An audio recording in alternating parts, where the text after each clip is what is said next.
The United Kingdom donated to Ukraine 14 71-ton Challenger 2 tanks. The Ukrainian Air Assault Forces 82nd Brigade is the sole user of the 13 surviving tanks after one was destroyed during fighting around Robotyne, in southern Ukraine, late last summer. The Challenger 2 is the British Army's only tank. And the Brits successfully deployed it during the American-led invasion of Iraq in 2003. The four-person Challenger 2 isn't good for Ukraine, however. There are reasons to believe London offered up those 14 Challenger 2s merely to encourage other NATO countries to donate their own, better tanks, Leopard 2s, STRV-122s and M1s. The Challenger 2 lacks mobility. One Ukrainian Challenger 2 crew member told The Sun the tank's 1,200 horsepower engine is underpowered for a 71-ton vehicle.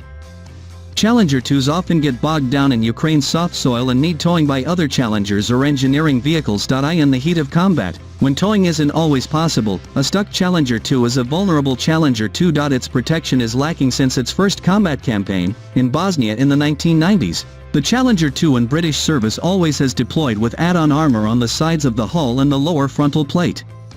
And for good reason. These spots are where the baseline Challenger 2, which was designed to fight straight ahead while dug in, is most vulnerable. The Ukraine never got these add-on armor kits, probably because the extra 3 tons of weight would make Ukrainian Challenger 2s even less mobile on soft ground. The Ukrainians instead have added lightweight slat armor to their Challenger 2's foot most vulnerable aspects. The Challenger 2's L30 120mm cannon is a problem. In contrast to the smoothbore cannons on contemporary Western tanks, the L30 is rifled.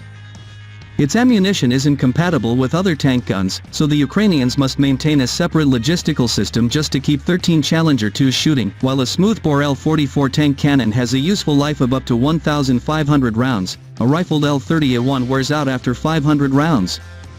This is especially problematic because the 82nd Brigade, apparently worried about its tanks getting mired, has been keeping them miles behind the front line and using them like mobile howitzers. Ukraine so far has received 71 Leopard 2s and similar STRV-122s from European countries plus 31 minutes and -1 seconds from the United States, and is set to get 34 more Leopard 2s and nearly 200 Leopard 1s in the coming year or so.